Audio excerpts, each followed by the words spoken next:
I'm gonna open up the system, check and see how much reactable material is left.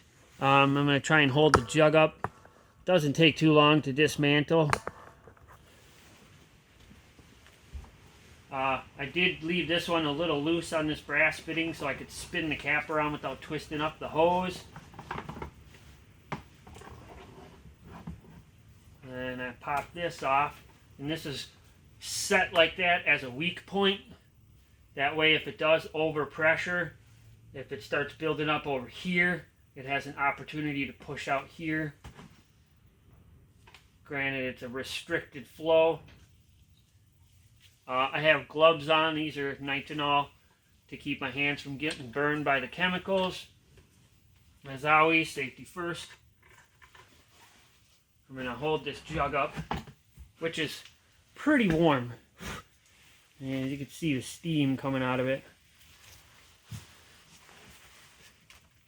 There's the sludge it makes on the bottom.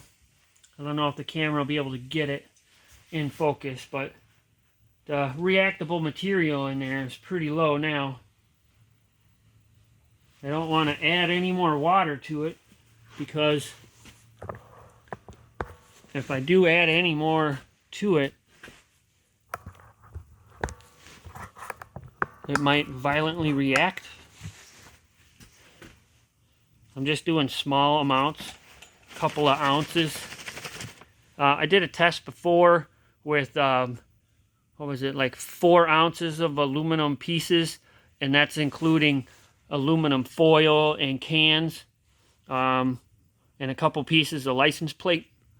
And I was able to get gas production for, I don't know, 45 minutes maybe before it started becoming more finicky. As you can see, remember in the last video, the ball was bouncing.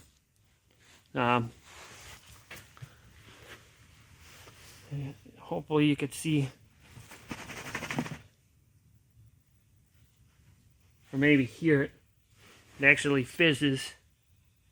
There's quite a bit in there still, but most of it has been reacted. It looks like it's mostly just, I mean, this thing is a hand warmer at this point. I mean, I can't hold the bottom here.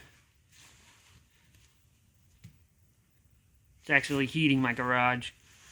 I consider this an entropy device because you're getting heat out of it, and it was built to generate gas to produce heat. So it's like a double fold. I'm getting the exothermic reaction. I think it's because of the ionic fluid in here.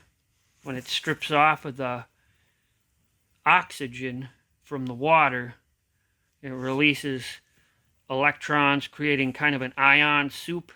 Well, they don't have anywhere to go, and they start, generating heat.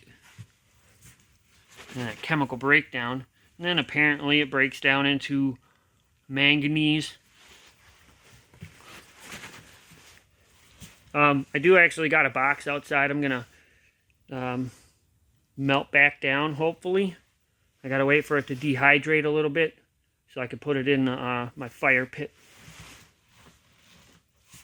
And then I got a waste receptacle for this stuff outside. Yeah, it looks pretty reacted. I'm gonna attempt to show down the hole into the chamber.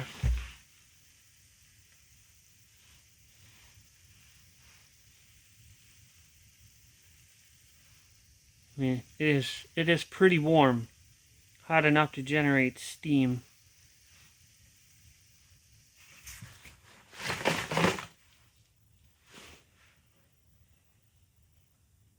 And there's very, very little water in it, because the water is where the hydrogen comes from. I'm going to end this video. Oh yeah, and then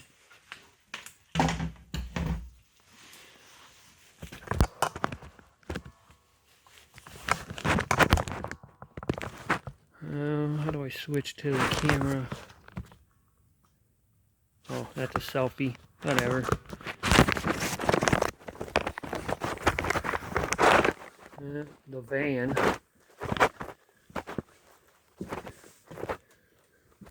But that's big-ish turbo. It is all wired. I did find out that I correctly wired the fuel injectors. I just had to pop the plenum off and pull a bunch of stuff out of the way to double check the wiring. Turns out I did it correctly. But I need 2 people to verify the timing and top dead center on cylinder 1.